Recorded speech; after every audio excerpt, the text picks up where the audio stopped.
اشرفیہ ہے باغ ہمارا، ہم سب اس کے پھول، ہماری منزل عشق رسول، ہماری منزل عشق رسول۔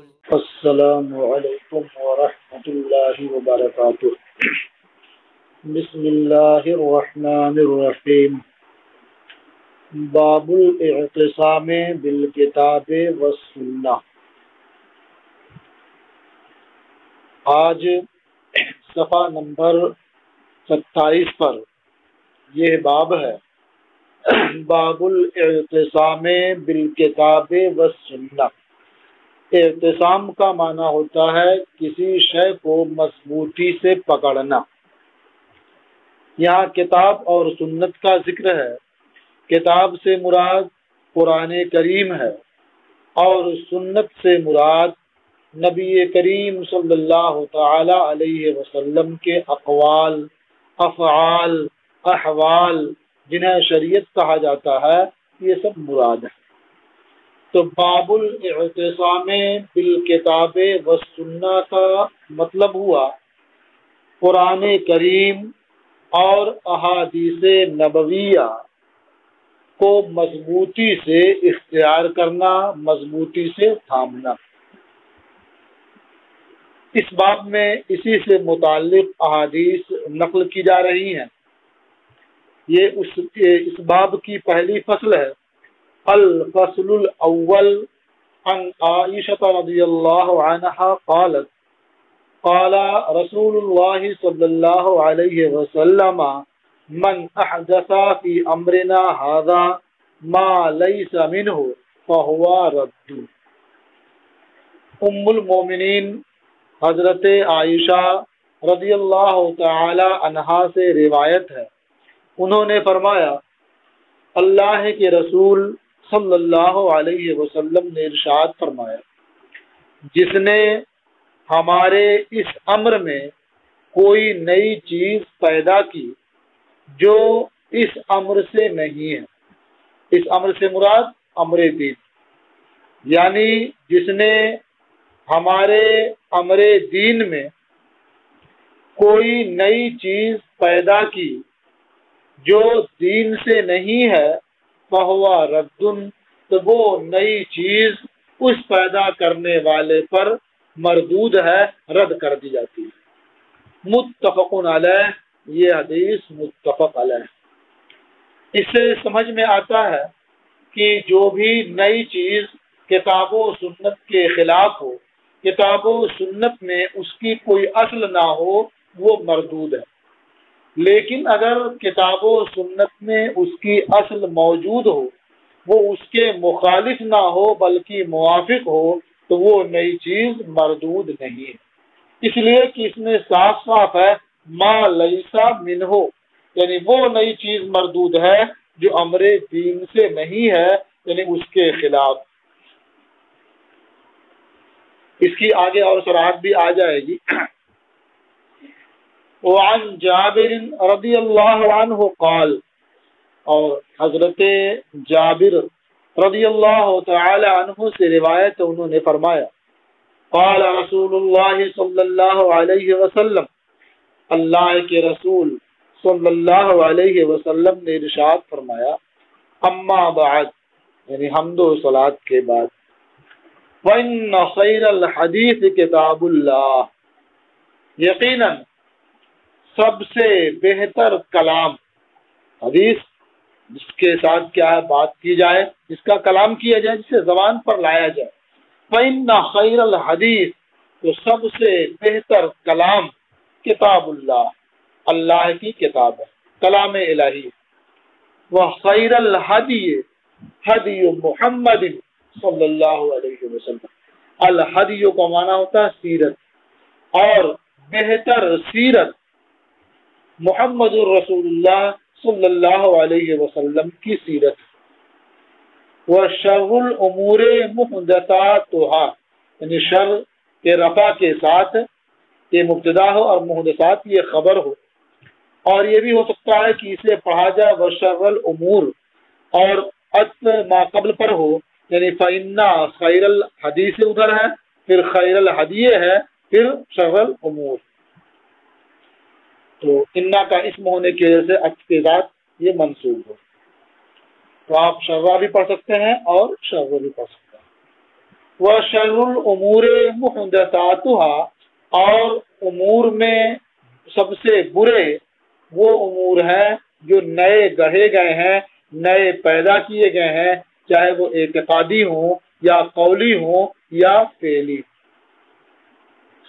وَكُلُّ بِدْعَةٍ ضَلَالَةٍ، اور ہر بدعت، ہر شریعت کے خلاف گڑھی ہوئی چیز یہ گمراہی ہے. یہ حدیث کا جو آخری ٹکڑا ہے کلو بدعۃ ضلالہ، اسے لوگ بہت کثرت سے پیش کرتے ہیں اور اہل سنت و جماعت کے خلاف بار بار اس کا ذکر کرتے ہیں کہ یہ بدعت ہے، اور حدیث پاک میں ہے کہ ہر بدعت گمراہی. اس لیے آپ اس کو اچھی طرح سے سمجھ لیں کہ بدعت کا معنی کیا ہوتا ہے. دیکھیے، بدعت کے لغوی معنی ہے ہر ایسا عمل جو سابقہ کسی نمونے کے بغیر انجام دیا جائے. وہ کام جو کسی نمونے کے بغیر کیا جائے، جس کی مثال پہلے نہ گزری ہو، وہ بدعت ہے لغت کے اعتبار سے. اسی کہتے ہیں نئی چیز. اور شریعت میں بدعت کہتے ہیں ایسی نئی چیز لانا جو اللہ کے رسول صلی اللہ علیہ وسلم کے عہد میں نہ رہی. تو حضور کے عہد میں وہ چیز نہ ہو، بعد میں لانا، یہ بدعت ہے. تو اب اس تعریف کی بنیاد پر لوگ یہ کہتے ہیں کہ جب حضور نے ارشاد فرمایا کہ ہر بدعت گمراہی ہے، تو اس کا مطلب یہ ہوا کہ جو بھی حضور کے زمانے میں نہ ہو، بعد میں لوگ کریں تو وہ بدعت ہے اور گمراہی. حالانکہ ایسا نہیں، اس لیے کہ بہت سی چیزیں جو حضور نبی کریم صلی اللہ تعالی علیہ وسلم کے زمانے میں نہیں تھی اور اس کے بعد لوگوں نے ایجاد کی، لیکن وہ چیزیں شریعت کے خلاف نہیں تھیں بلکہ شریعت کے لیے معاون تھی، اس کے موافق تھی، تو اسے ایجاد کرنے والے کے لیے باعث اجر و ثواب قرار دیا گیا. خود نبی کریم صلی اللہ تعالی علیہ وسلم کا ارشاد ہے، من سنّا فی الاسلام سنتا حسنتا فلہ اجرھا واجر من عمل بھا. جس نے اسلام میں کوئی اچھا راستہ جاری کیا، کوئی اچھا طریقہ، اچھا راستہ جاری کیا، تو اس کے لیے اس شخص کے اپنے عمل کا بھی اجر ہے اور ان سب کے عمل کا اجر ہے جو اس پر عمل کریں گے. تو اس سے معلوم ہوا کہ کوئی نیا طریقہ پیدا کرنا یہ گمراہی نہیں ہے. اگر وہ طریقہ اچھا ہے تو اسے خود اپنے عمل کا بھی ثواب ملے گا، اور جتنے لوگ اس پر عمل کرتے رہیں گے ان سب کو اس کا اجر و ثواب ملے گا. ہاں، اگر وہ اچھا طریقہ ایجاد نہیں کیا ہے، غلط طریقہ، برا طریقہ اختیار کیا ہے، تو بلا شبہ وہ گمراہی ہے. اس کے لیے وہ خود وعید کا مستحق ہے، اور جتنے لوگ بھی عمل کریں گے ان سب کا وبال بھی اس ایجاد کرنے والے کے سر ہو. تو کلو بدعت ضلالہ کا مطلب ہے وہ بدعت، وہ نئی چیز جو کتاب و سنت سے متصادم ہو، اس کے خلاف ہو، ان میں اس نئے امر کی کوئی اصل نہ ہو، تو وہ نئی چیز گمراہی ہے. ورنہ آپ خود دیکھیں کہ حضرت ابو بکر اور حضرت عمر رضی اللہ تعالی عنہما نے قرآن پاک کو جمع کیا، جو اللہ کے رسول صلی اللہ علیہ وسلم کے زمانے میں اس طرح نہیں ہوا تھا. حضرت زید نے اسے مصحف میں لکھا، جو سرکار کے زمانے میں مصحف میں نہیں لکھا گیا تھا، تو اس معنی کے لحاظ سے یہ سب کام بدعت ہے۔ اور آگے چل کر کے حضرت عثمان غنی رضی اللہ تعالی عنہ نے اس کے نئے نسخے تیار کرائے، مختلف مصاحف میں اسے نقل کرایا، تو یہ بھی نیا کام ہوا۔ لیکن اس کے باوجود ان میں سے کوئی کام برا نہیں ہے، بلکہ یہ سارا کام باعث اجر و ثواب ہے۔ اسی لیے نبی کریم صلی اللہ تعالی علیہ وسلم نے جو حکم دیا تھا اس میں یہ بھی تھا کہ میری اتباع کرو اور میرے بعد خلفاء کی اتباع کرو۔ تو معلوم ہوا کہ یہ خلفاء اربعہ نے جو کچھ کیا یہ بلا شبہ سرکار کے زمانے میں نہیں تھا، لیکن اس کے باوجود ان کی نئی چیزوں کی بھی اتباع کرنے کا حکم دیا گیا۔ تو معلوم ہوا کہ مطلقاً ہر نئی چیز یہ گمراہی نہیں ہے، بلکہ آپ اور غور کریں گے تو معلوم ہوگا کہ نئی چیز جو سرکار کے زمانے میں نہیں تھی بعد میں پیدا کی گئی، اس میں سے کچھ چیزیں واجب ہیں۔ مثال کے طور پر اللہ کا کلام اور اس کے رسول صلی اللہ علیہ وسلم کا کلام سمجھنے کے لیے نحو کی تعلیم اور نحو سیکھنا یہ واجب ہے، اس لیے کہ اگر اسے آپ نہیں سیکھیں گے تو آپ کلام الہی کو نہیں سمجھ سکیں گے اور نبی کریم صلی اللہ علیہ وسلم کی احادیث کو نہیں سمجھ سکیں گے۔ اسی طرح سے اصول فقہ کی تدوین ہے، جرح و تعدیل کے بارے میں کلام کرنا ہے، یہ سب بدعت ہیں۔ سرکار کے زمانے میں یہ سب چیزیں نہیں تھیں، لیکن اس کے بعد بھی یہ ایسی بدعت ہے جو واجب کے درجے میں ہے، اسے اختیار کرنا ضروری ہے۔ تو معلوم ہوا کہ ہر بدعت گمراہی نہیں ہے، اور بعض بدعتیں حرام ہیں، نئی چیزیں ہیں وہ حرام کے درجے میں ہیں، جیسے جبریہ، قدریہ، مرجیہ وغیرہ کا جو مذہب ہے ان کا رد یہ ضروری ہے۔ اسی طرح سے بعض بدعتیں مندوب ہیں، جیسے مدارس قائم کرنا، ہر ایسے اچھے کام کی بنا ڈالنا جو صدر اول میں نہ ہو، تو وہ سب کیا بدعت ہے، مستحب ہے۔ اور کچھ بدعتیں ایسی ہیں جو مکروہ ہیں، جیسے مساجد کو خوب آراستہ کرنا، یعنی قوم کے پیسے سے اسے خوب آراستہ کرنا، بے جا تزئین جس کی وجہ سے نمازیوں کا دل بٹے، یہ ناپسندیدہ ہے۔ اور کچھ بدعتیں یہ مباح ہیں، جیسے یہ نماز کے بعد مصافحہ کرنا، یا احناف کے نزدیک آدمی اپنے پیسے سے مساجد کی تزئین کرے، اسے آراستہ کرے، خوبصورت بنائے تاکہ لوگوں کی نظر میں اس کی اہمیت ہو، لوگ اپنے گھروں سے خانہ خدا کو بہتر بنائیں، اس میں آرام دہ چیزیں رکھیں تاکہ نماز پڑھنے والوں کو سکون ملے، یہ سب بدعت ہے، یہ مباح ہے۔ تو اس طرح سے بدعتوں کی مختلف قسمیں ہیں، تو مطلقاً یہ کہہ دینا کہ ہر بدعت گمراہی ہے یہ بالکل صحیح نہیں ہے۔ نبی کریم صلی اللہ تعالی علیہ وسلم کے اس ارشاد کا مطلب ہے کہ ہر وہ بدعت گمراہی ہے جو شریعت کے خلاف ہو، جس کی کتاب و سنت میں کوئی اصل نہ ہو اور نہ ہی کتاب و سنت کے سمجھنے کے لیے اس کی ضرورت ہو۔ رواہ مسلم، اس حدیث کو امام مسلم نے روایت کیا۔ وعن ابن عباس قال، اور حضرت ابن عباس سے روایت ہے، انہوں نے فرمایا قال رسول اللہ صلی اللہ علیہ وسلم ابغض الناس الی اللہ ثلاثہ، اللہ کی بارگاہ میں لوگوں میں زیادہ مبغوض، زیادہ ناپسندیدہ، زیادہ برے تین ہیں۔ وہ کون ہے؟ ملحد فی الحرم، یعنی حرم میں الحاد کرنے والا۔ الحاد کا مطلب ہوتا ہے درستی سے پھر جانا۔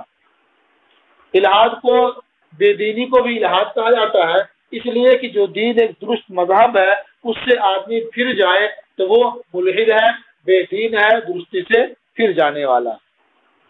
تو جو حرم میں الحاد کرے وہ اللہ تعالیٰ کو بہت مبغوض ہے۔ یعنی الحاد کا مطلب یہاں کیا ہوا؟ جو حرم میں کسی پر ظلم کرے، زیادتی کرے، نافرمانی کرے۔ اب جو بے دینی اختیار کرتے ہیں بلا شبہ وہ نافرمانی کرتے ہیں، یہ بھی اس میں شامل ہے۔ تو حرم میں الحاد کرنے والا وہ مبتغٍ فی الاسلام، اور دوسرا ہے اسلام میں دور جاہلیت کے طریقے کو تلاش کرنے والا، ڈھونڈنے والا۔ وہ مبتغٍ فی الاسلام سنت الجاہلیہ، اور اسلام میں دور جاہلیت کے طریقے کو تلاش کرنے والا، ڈھونڈنے والا۔ جیسے نوحہ کرنا ہے، کسی کے مر جانے پر کپڑے پھاڑنا ہے، اور طرح طرح کی دور جاہلیت کی چیزوں کو اختیار کرنا، یہ بری چیز ہے۔ ایسا شخص اللہ تعالیٰ کی بارگاہ میں بہت مبغوض اور بہت ناپسندیدہ۔ اور ایک چیز اور ہے جس کے بارے میں فرمایا، وَمُطَّلِبُ دَمِ امْرِئٍ مُسْلِمٍ بِغَيْرِ حَقٍّ لِيُحْرِقَ دَمَهُ۔ مطلب اطلاب کا معنی ہوتا ہے بتکلف تلاش کرنا، محنت سے ڈھونڈنا۔ تو مطلب دم امرئ مسلم، بغیر حق، ناحق کسی مسلمان مرد کے خون کو تلاش کرنا، لیحرق دمہ، تاکہ وہ اس کا خون بہائے۔ یعنی جان بوجھ کر کے بتکلف کسی مسلمان کو ناحق پریشان کرنا اور اس کے اندر ایسا عیب تلاش کرنا، ایسی چیز ڈھونڈنا جس سے اسے خون بہانے کا موقع ملے۔ تو اس کا خون بہانے کے لیے اسے ڈھونڈنا، بتکلف اسے تلاش کرنا، اس میں کمی نکالنا، یہ بھی بہت ناپسندیدہ امر ہے۔ ایسا شخص اللہ کی بارگاہ میں بہت مبغوض اور بہت ناپسندیدہ ہے۔ رواہ البخاری، یہ حدیث امام بخاری نے روایت کی۔ وعن ابی ہریرہ قال، اور حضرت ابو ہریرہ سے روایت ہے، انہوں نے فرمایا، قال رسول اللہ صلی اللہ علیہ وسلم، کل امتی یدخلون الجنہ الا من ابا۔ میری پوری امت جنت میں داخل ہوگی سوائے اس شخص کے جس نے انکار کر دیا۔ قیلا ومن ابا، حضور کی بارگاہ میں سوال کیا گیا، یا رسول اللہ من ابا، کس نے انکار کیا؟ یعنی وہ شخص جو انکار کرنے کے باعث جنت میں نہیں جائے گا وہ کون ہے؟ قال، حضور صلی اللہ علیہ وسلم نے فرمایا، من اطاعنی دخل الجنہ ومن عصانی فقد ابا۔ جس نے میری اطاعت و فرما برداری کی وہ جنت میں داخل ہوا، اور جس نے میری نافرمانی کی اس نے انکار کیا۔ جس نے نافرمانی کی اس نے انکار کیا، اس میں دونوں قسم کے لوگ شامل ہو سکتے ہیں۔ ابتداءً ہی نافرمانی کی، یعنی نبی کریم صلی اللہ تعالی علیہ وسلم کے پیغام کو ٹکرا دیا، انہیں نبی آخر الزماں مانا ہی نہیں، اسلام قبول ہی نہیں کیا، تو وہ انکار کرنے والا ہوا، وہ جنت میں نہیں جائے گا، وہ جہنم میں جائے گا۔ تو ایسا شخص ہمیشہ کے لیے جہنم میں رہے گا۔ اور وہ بھی ہو سکتا ہے جس نے اسلام تو قبول کر لیا، کلمہ پڑھ لیا، اس کے بعد بھی نبی کریم صلی اللہ تعالی علیہ وسلم کی اطاعت نہیں کی، ان کی نافرمانی کی، تو وہ نافرمانی کرنے والا بھی یہ جنت میں داخل نہیں ہوگا، یعنی ابتداءً داخل نہیں ہوگا، بلکہ جو نافرمانی کی ہے اسے اپنے گناہوں کی سزا ملے گی، اس کے بعد تب وہ نبی کریم صلی اللہ علیہ وسلم کی شفاعت سے جنت میں داخل ہوگا۔ رواہ البخاری، اسے امام بخاری نے روایت کیا ہے۔ وعن جابر قال، اور حضرت جابر سے روایت ہے، انہوں نے فرمایا، جاءت ملائکۃ الی النبی صلی اللہ علیہ وسلم وهو نائم۔ انہوں نے فرمایا کہ فرشتوں کی ایک جماعت نبی کریم صلی اللہ تعالی علیہ وسلم کی بارگاہ میں حاضر ہوئی، اس حال میں کہ نبی کریم صلی اللہ تعالی علیہ وسلم سو رہے تھے، آرام فرما رہے تھے۔ فقالوا انا لصاحبکم ھذا مثلا، تو فرشتوں نے کہا کہ تمہارے ان صاحب کے لیے ایک کہاوت ہے، ایک مثال ہے۔ فضربوا له مثلا، تو ان کے لیے وہ مثل بیان کر دو، وہ کہاوت بیان کر دو۔ قال بعضهم، انہی میں سے بعض فرشتوں نے کہا انہ نائم، وہ تو سو رہے ہیں، تو اب مثال بیان کرنے کا فائدہ کیا ہوگا؟ اگر وہ بیدار رہتے تب مثال بیان کی جاتی تو اس کا فائدہ ہوتا۔ وقال بعضهم، اور انہی میں سے بعض نے کہا، یعنی بعض فرشتوں نے کہا ان العین نائمۃ، آنکھ سو رہی ہے، والقلب یقظان، اور حضور کا دل بیدار ہے، لہذا مثل بیان کریں، حضور اسے سمجھیں گے، اسے جان لیں گے۔ فقالوا، دیکھیے اس سے یہ بات سمجھ میں آ گئی کہ حضور نبی کریم صلی اللہ تعالی علیہ وسلم کا سونا یہ ہمارے اور آپ کے سونے کی طرح سے نہیں ہے، بلکہ یہ تو حدیث میں صراحت کے ساتھ ہے کہ سرکار جب آرام فرما ہوتے ہیں تو آنکھیں سوتی ہیں اور دل بیدار رہتا ہے۔ یہاں دیکھیے فرشتوں نے بھی صاف صاف یہ کہہ دیا کہ آنکھ یہ سو رہی ہے اور دل بیدار ہے، لہذا جو مثل ہے، جو کہاوت ہے وہ بیان کی جائے، اسے یہ سمجھیں گے، اسے یہ جان لیں گے۔ فقالوا، تو فرشتوں نے کہا مثلہ کمثل رجل بنا دارا، حضور کی مثال اس شریف مرد کی طرح ہے جس نے ایک گھر بنایا، نکرا ہے جیسے بڑا گھر بنایا، جس نے ایک بہت بڑا گھر بنایا، وجعل فیہا مادبۃ، اور اس شخص نے اس بڑے گھر میں خوب بڑی عام دعوت کا اہتمام کیا۔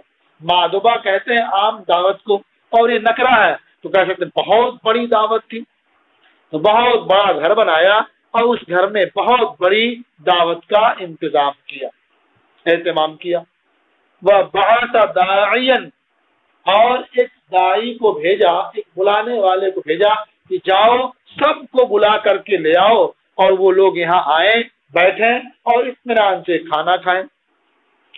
فمن اجاب الداعیہ دخل الدار، اب وہ بلانے والا چلا اور ایک کنارے سے جس سے ملتا گیا، اس سے کہتا گیا، اسے دعوت دیتا گیا، تو جس نے داعی کی بات مان لی دخل الدار، تو وہ تو اس شخص کے گھر آیا، گھر میں داخل ہوا، وہ اکل من المعدوۃ، اور دعوت عام سے کھایا، اس نے جس دعوت عام کا اس نے انتظام کیا تھا اس دعوت عام سے کھایا بھی۔ ومن لم یجب الداعیہ، اور جس شخص نے اس داعی کی بات نہیں مانی، ادھر کوئی توجہ نہیں دی، لم يدخل الدار، تو وہ اس گھر میں جو اس داعی کے مالک نے بنایا تھا وہ اس گھر میں داخل نہیں ہوا، ولم یاکل من المعدبۃ، اور وہ اس دعوت عام سے کچھ کھا بھی نہیں سکا۔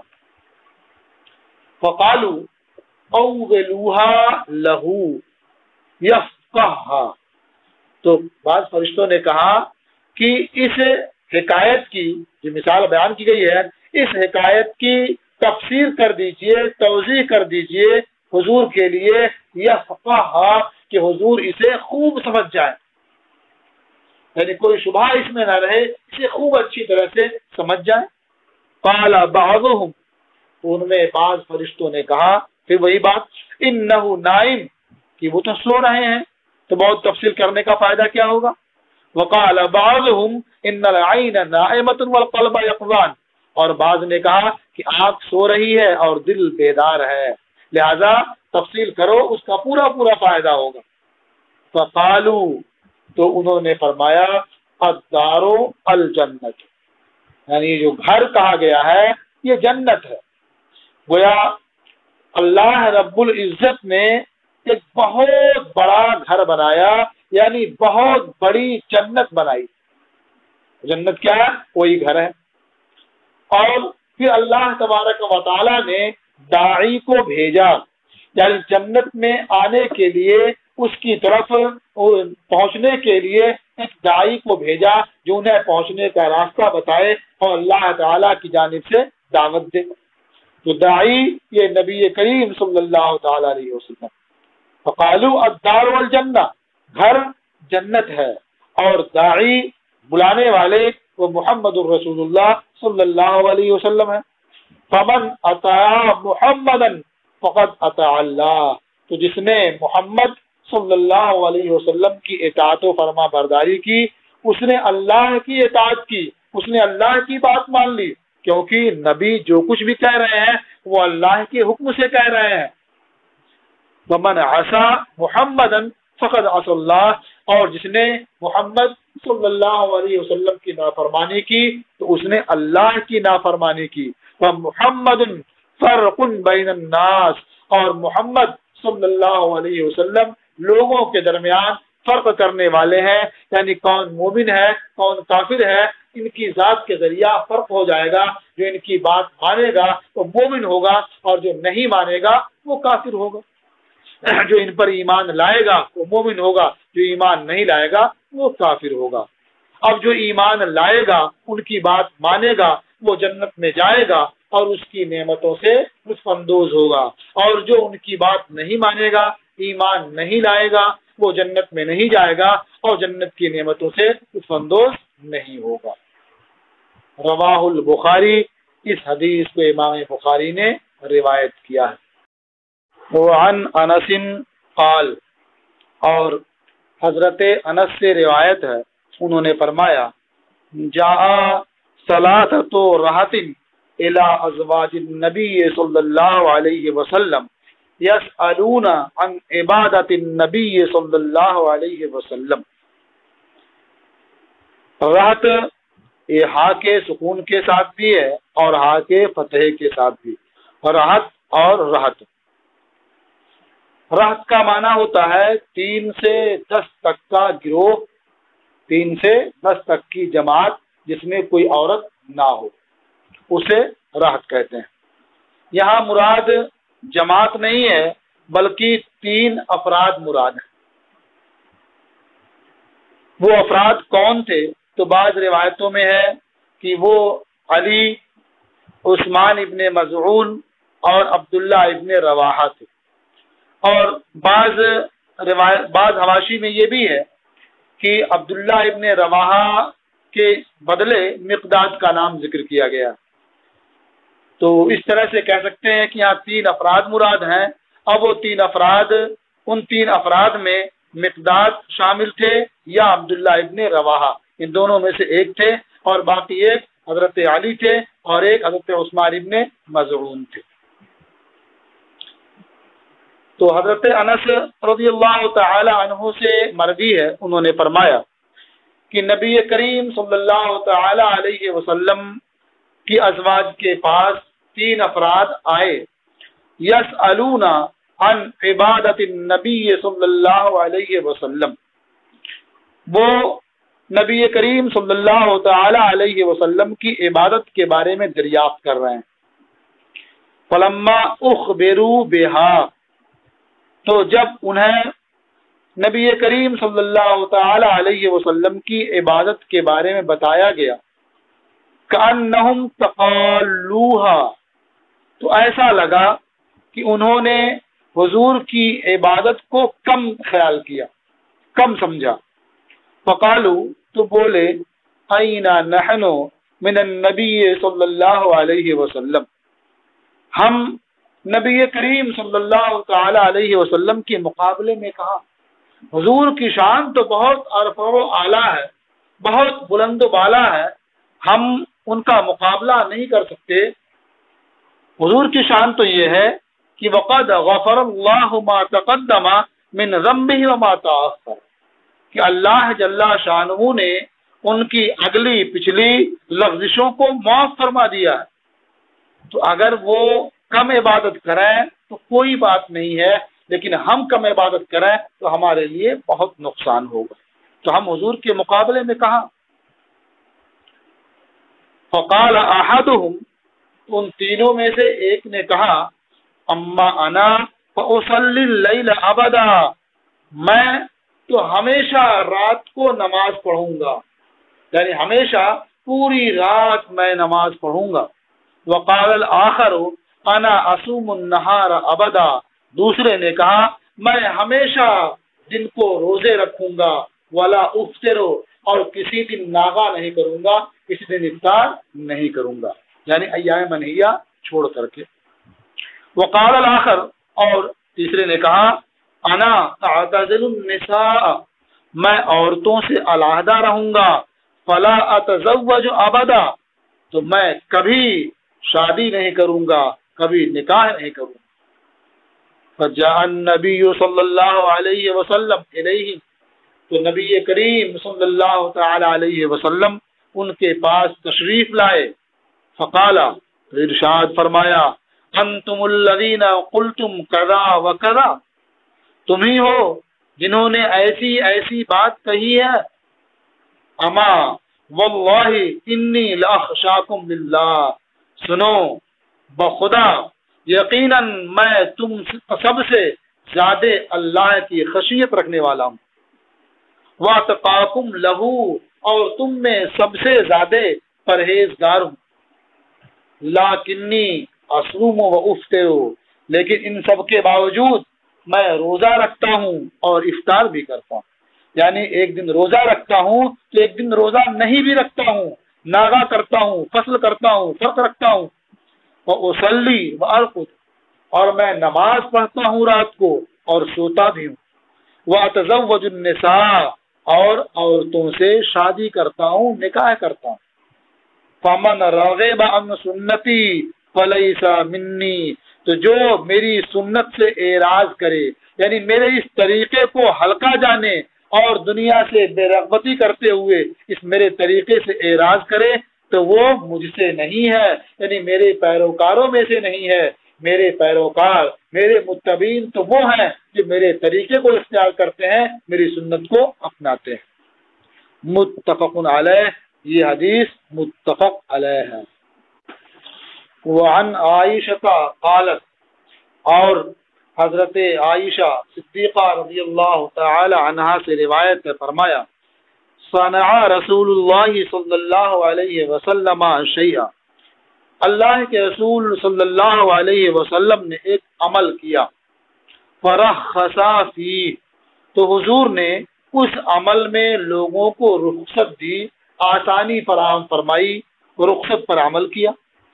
فتنزہ عنہ قوم، تو ایک قوم نے اس عمل سے دوری اختیار کی، یعنی جو آسانی کے ساتھ حضور نے عمل فرمایا تھا، جو رخصت دی تھی، اس سے لوگوں نے دوری اختیار کی، بچے.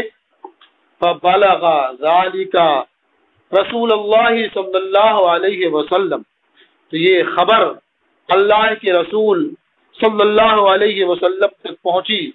فخطب، تو حضور نے خطبہ دیا. فحمد اللہ، اللہ کی حمد کی. ثم قال، پھر فرمایا ما بال اقوام یتنزہون عن الشیء اصنعہ، ان لوگوں کا کیا حال ہے جو اس شے سے دوری اختیار کر رہے ہیں جو میں کر رہا ہوں. جو عمل میں کر رہا ہوں، جو رخصت میں دے رہا ہوں، تو اس سے لوگ دوری اختیار کر رہے ہیں، اس سے لوگ بچ رہے ہیں، ان کا کیا حال ہے. فواللہ انی لأعلمہم باللہ، بخدا یقیناً میں ان سب سے زیادہ اللہ کا علم رکھتا ہوں. واشدہم لہ خشیۃ، اور ان سب سے زیادہ اللہ کی خشیت رکھتا ہوں. اور اس کے بعد بھی میں رخصت کے ساتھ عمل کرتا ہوں، تو پھر تمہیں اس سے دوری اختیار کرنے کی کیا ضرورت ہے. متفق علیہ، یہ حدیث بھی متفق علیہ.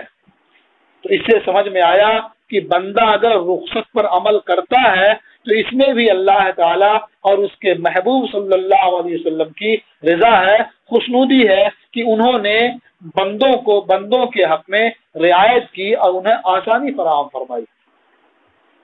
وان رافع ابن خدیج، اور رافع ابن خدیج سے روایت ہے، انہوں نے فرمایا قدم نبی اللہ صلی اللہ علیہ وسلم المدینہ، اللہ کے نبی صلی اللہ تعالی علیہ وسلم مدینہ تشریف لائے، وہم یعبرون النخل، اور اہل مدینہ کا حال یہ تھا کہ وہ کھجور کے درختوں میں تعبیر کرتے تھے، گابھا دیا کرتے تھے۔ یہ تعبیر کیا ہے؟ گابھا دینا کیا ہے؟ وہ کھجور کے درختوں میں نر اور مادہ درخت کی شناخت کرتے تھے، پھر مادہ درخت کی شاخ تراش کر کے، نر درخت کی شاخ تراش کر کے دونوں کو باہم ملا دیتے تھے اور بسا اوقات اسے باندھ دیتے تھے۔ جیسے آج کل قلمی درخت جو ہوتے ہیں، کچھ اسی قسم کی نوعیت ہوتی تھی۔ تو اس طرح سے وہ نر کھجور اور مادہ کھجور کو باہم ملا دیتے تھے، اور اس کے بعد یہ سمجھتے تھے کہ نر کھجور سے ملنے کی وجہ سے مادہ کھجور یہ حاملہ ہوگی اور پھل بہت زیادہ آئیں گے۔ ان کا یہ عمل تھا، اور ان کے اعتبار سے اللہ تعالیٰ کی مشیت سے پھل پیدا ہوتا رہتا تھا۔ تو جب نبی کریم صلی اللہ تعالی علیہ وسلم مدینہ منورہ تشریف لائے اور انہیں ایسا کرتے ہوئے دیکھا تو فرمایا ما تصنعون، تم یہ سب کیا کر رہے ہو؟ یعنی بظاہر پھل کے زیادہ آنے یا کم آنے میں اس کا کیا دخل ہو سکتا ہے؟ تم ایسا کیوں کر رہے ہو؟ اس لیے کہ پھل آنا تو اللہ تعالیٰ کی مشیت سے ہوتا ہے، اس کی مرضی سے ہوتا ہے، وہی پیدا فرمانے والا ہے، تو گابھا دینے کا ظاہری کوئی اثر تو نہیں معلوم ہوتا ہے۔ قالو، انہوں نے عرض کیا کننا نصنعہ، ہم اسے کرتے تھے، یعنی آپ کی آمد سے پہلے ہم زمانے سے ایسا کرتے رہے ہیں۔ قالا، تو حضور نے فرمایا لعلکم لو لم تفعلوا کان خیرا، شاید اگر تم ایسا نہ کرو تو تمہارے لیے بہتر ہو۔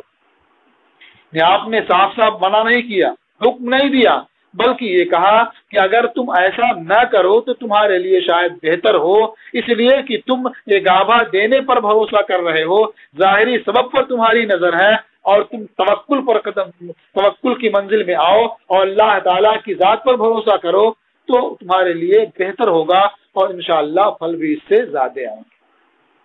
لو لم تفعلوا کان خیرا، اگر تم ایسا نہ کرو تو تمہارے لیے شاید بہتر ہو۔ فَتَرَكُوهُ، تو انہوں نے یہ کرنا چھوڑ دیا۔ فَنَقَصَتْ، تو اس سال درختوں نے پھل کم دیا، پھل کم آئے۔ راوی کہتے ہیں فَذَكَرُوا ذَلِكَ لَهُ، تو انہوں نے نبی کریم صلی اللہ تعالی علیہ وسلم سے اس کا ذکر کیا۔ فَقَالَ إِنَّمَا أَنَا بَشَرٌ إِذَا أَمَرْتُكُمْ بِشَيْءٍ مِّنْ أَمْرِ دِينِكُمْ فَخُذُوا بِهِ، حضور صلی اللہ تعالی علیہ وسلم نے ارشاد فرمایا کہ میں ایک بشر ہی ہوں، جب میں تمہیں تمہارے دین کے معاملے میں کسی بات کا حکم کروں تو تم اسے لے لو۔ وَإِذَا أَمَرْتُكُمْ بِشَيْءٍ مِّنْ رَأْيٍ، اور جب میں تمہیں اپنی رائے سے کوئی حکم دوں فَإِنَّمَا أَنَا بَشَرٌ، تو میں ایک بشر ہوں، یعنی تمہیں اختیار ہے، تم چاہے اسے قبول کرو چاہے اسے قبول نہ کرو، یہ تمہاری مرضی ہے۔ تو اسے رواہ مسلم، اسے امام مسلم نے روایت کیا ہے۔ تو اس تعلق سے یہ کہا جاتا ہے کہ حضور نبی کریم صلی اللہ تعالی علیہ وسلم کی توجہ امر دنیا کی طرف نہیں ہوتی تھی، بلکہ امر آخرت کی طرف ہوتی تھی۔ امر دنیا پر ان کی نظر یوں ہی ہوتی تھی، ظاہری طور پر آپ دیکھتے تھے تو اس تعبیر کا کوئی فائدہ بظاہر معلوم نہیں ہوتا تھا، اس لیے آپ نے انہیں منع فرما دیا اور کہا کہ تم ایسا نہ کرو، تمہارے لیے بہتر ہو۔ انہوں نے چھوڑ دیا، پھل کم آئے تو آپ نے صاف صاف فرما دیا کہ میں بھی ایک بشر ہوں، تم اپنے دنیا کے معاملے میں اختیار رکھتے ہو، جو سمجھ میں آئے تو اختیار میری بات اس میں مان لو، اور چاہے تو اپنے حساب سے عمل کرو۔ ہاں، دین کے مسئلے میں جو میں تمہیں حکم دوں تم اسے اختیار کرو۔ لیکن اس کی یہ توجیہ بھی کی گئی ہے کہ انہوں نے جلدی کی۔ حضور نبی کریم صلی اللہ تعالی علیہ وسلم نے انہیں اسباب سے نکال کر کے توکل کی منزل پر لے جانا چاہا، لیکن انہوں نے جلد بازی کی اور 1 سال پھل کم آیا، وہ گھبرا گئے اور شکایت لے کر کے پہنچ گئے۔ اس لیے نبی کریم صلی اللہ تعالی علیہ وسلم نے انہیں ان کے حال پر چھوڑ دیا، ورنہ اگر وہ صبر کرتے تو 1-2 سال کے بعد اس میں پھل بغیر اس مشقت کے برداشت کیے ہوئے اتنے ہی آتے جتنا یہ مشقت برداشت کرنے سے آتے، یا اس سے بھی زیادہ آتے۔ تو اس سے یہ بات بھی معلوم ہوتی ہے کہ ہمیں امور میں جلدی نہیں کرنا چاہیے، بلکہ اگر ہمیں کوئی بزرگ کسی چیز کا حکم دیتے ہیں تو ہمیں سنجیدگی سے اس پر عمل کرنا چاہیے اور کچھ دن کر کے دیکھنا چاہیے۔ واقعی اگر اس کا فائدہ نہ ہو تو ادب و احترام کے ساتھ ان کی بارگاہ میں پھر عرض کرنا چاہیے۔ اسے امام مسلم نے روایت کیا۔ السلام علیکم ورحمۃ اللہ تعالی وبرکاتہ۔